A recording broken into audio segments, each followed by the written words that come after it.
We're gonna make escarole soup. I make this once a year, Thanksgiving. It's the only time I'm allowed to make it because, you know, weird Italian traditions. First thing you do is make the broth. This is a 2-day process. If you don't have 2 days, then don't make it. Get yourself a chicken in a giant, giant pot. Salt and pepper, garlic powder, some oregano, and about a tablespoon of garlic salt. Now we fill the pot with water, about 3/4 of the way. Cover. We're gonna put this on low and slow, and this is gonna cook all day long. We're gonna crack 18 to 20 eggs. My kids like a lot of eggs in the escarole soup, so 18 to 20 eggs, and we're gonna whisk that with salt, pepper, and add about 2.5 cups of cheddar to that. Self a helper. Make sure you oil the crap out of the pan you're gonna put it in.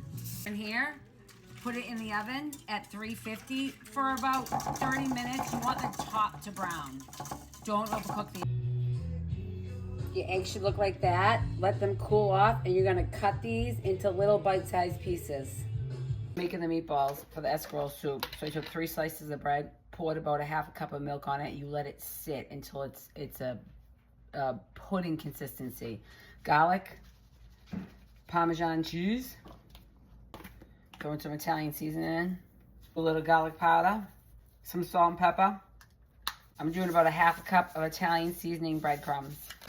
2 eggs. And then I throw my meat in. This is just ground sirloin. 4 pounds. Then we mix. And if you come at me with my hands, they're clean. I ain't putting on gloves. Are you shitting me right now? You're gonna spray a little olive oil on your sheet. And you're gonna make little meatballs. They gotta be little, not the big giant ones. About that size. The broth has been made with the chicken. You gotta debone the chicken and throw it back in. I hate this part. I'm gonna add our meatballs.